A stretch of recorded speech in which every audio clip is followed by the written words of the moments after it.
साथियों, हम उम्र भर शास्त्रों के बोझ के तले दबे रहते हैं। हम सोचते हैं कि हमने वेदों को जान लिया है, हमने उपनिषदों की व्याख्या कर ली है तो हम मुक्त हो गए हैं। परंतु कबीर साहब कहते हैं कि लिखा लिखी का है, नहीं देखा देखी बात। जो कागज पर लिखा है वह दूसरों का अनुभव है और वह उधार का ज्ञान है।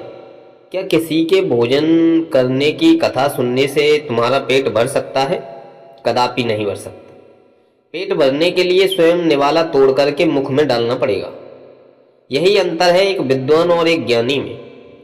विद्वान वह है जिसने सत्य के बारे में पढ़ा है, और ज्ञानी वह है जिसने सत्य को जिया है।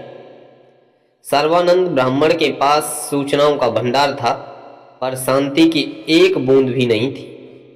कबीर साहब समझाते हैं कि जब तक तुम्हारे भीतर मैं यानी अहंकार है और वह यह जानते हैं कि मैं जानता हूं, तब तक तुम उस परमात्मा को नहीं जान पाओगे जो नितांत सरल और सहज है।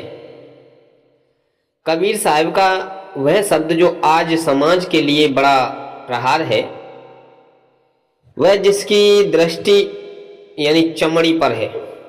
हम अक्सर जाति और कुल के अभिमान में खोए हुए रहते हैं। कोई कहता है कि मेरा कुल श्रेष्ठ है और मैं श्रेष्ठ हूँ। कोई कहता है मैं पवित्र हूँ। क्या तुम्हारी देह रक्त मांस की नहीं बनी है? क्या तुम्हारी आत्मा का कोई रंग नहीं है? जब तक हम व्यक्ति को उसके पद, जाति या रूप से देखते हैं तो हम वही चमड़ी वाली दृष्टि रखते हैं, और जिस दिन हम देह के पार उस चैतन्य को देख लेंगे, उस दिन हम वास्तव में ब्राह्मण यानी ब्रह्मा को जानने वाले बनेंगे। दृष्टि का यह बदलाव ही साधना का प्रथम सोपान है। भक्ति कोई कर्मकांड नहीं है, न ही यह घंटों माला फेरने का काम है। भक्ति का अर्थ है समर्पण। जब सर्वानंद ने पूछा कि ईश्वर कहाँ है, तो कबीर ने कहा कि जब मैं था थवारे नहीं और अब हरे मैं नाए। जैसे एक बूंद सागर में गिरती है तो वह बूंद नहीं रह जाती, वह स्वयं सागर हो जाती है। और जब तक बूंद चिल्लाती रहे कि मैं अलग हूं, तब तक वह सूखने के भय में रहती है। जिस क्षण वह अपने अस्तित्व को सागर में विसर्जित कर देती है, उसका भाग्य समाप्त हो जाता है, उसका भय समाप्त हो जाता है। और यही अवस्था मोक्ष है। अपने अहंकार को मिटा देना ही ईश्वर को पा लेना है। सत्संग का गहरा रहस्य है मौन। साहिब कहते हैं कि हम बाहर का शोर तो बंद कर देते हैं, पर भीतर का कोलाहल चलता रहता है। प्रार्थना में भी हमारा मन बाजार में घूमता रहता है। कबीर साहिब ने सर्वानंद को सिखाया कि असली मौन वह है जहाँ विचार ठहर जाएं। जैसे स्थिर जल में ही अपना प्रतिबिंब स्पष्ट दिखाई देता है, वैसे ही शांत मन रूपी दर्पण में भी परमात्मा का रूप झलकता है। इसके लिए किसी पहाड़ पर जाने की आवश्यकता नहीं होती है।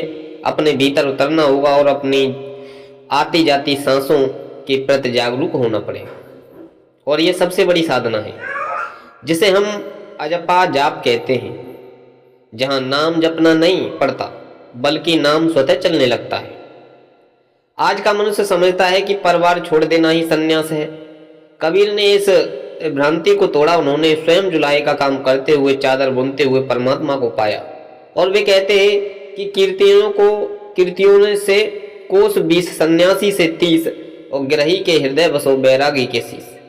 सच्चा साधक वह है जो संसार में वैसे ही रहता है जैसे कीचड़ में कमल, और कमल की जड़ कीचड़ में होती हैं, परंतु उसकी पंखड़ियां ऊपर खिली रहती हैं और जल की एक बूंद भी उस पर नहीं ठहरती।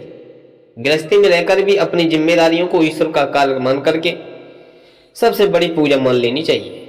यदि आप ईमानदारी से कर्म कर रहे हैं और मन में उसका फल भगवान को सौंप दिया है, तो आप असली सन्यासी यानी सबसे बड़े त्यागी। संसारी व्यक्ति मनुष्य यानी मृत्यु से डरता है, क्योंकि वह खुद को शरीर मानता है। और कबीर साहिब के लिए मृत्यु एक उत्सव है। जिस मरने से जग डरे, मेरे मन आनंद। और मृत्यु क्या है? केवल पुराना वस्त्र त्यागना है। जब आत्मा को पता चल जाता है कि वह अविनाशी है, तो उसे मिटने का डर कैसा? सर्वानंद ने जब यह जाना कि वह देह नहीं है, वह असीम प्रकाश है, जो उसके मुख पर एक अपूर्व शांति छा जाती है।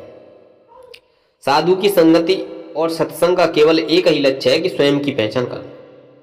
पोथियां पढ़ करके लोग थक गए हैं, पर पंडित वही बना है जिसे प्रेम के 2.5 अक्षर पढ़ लिए हैं। और प्रेम जो राधा सबको अपना समझे, प्रेम वह जो कर्ता के भाव को जला दे। सर्वानंद की तरह अपने ज्ञान के अहंकार को गंगा में प्रवाहित कर दीजिए, खाली होकर के बैठिए, तभी परमात्मा की कृपा आप में भर पाएगी। और भरा हुआ घड़ा और क्या ग्रहण करेगा? अपने मन के पात्र को खाली करें, मौन को धारण करें, अपनी हर सांस में उस मालिक का शुक्रिया अदा करें। जय कबीर साहिब। यह ज्ञानवर्धक प्रसंग आपके लिए कैसा लगा? आप अपनी कमेंट बॉक्स में राय जरूर दें।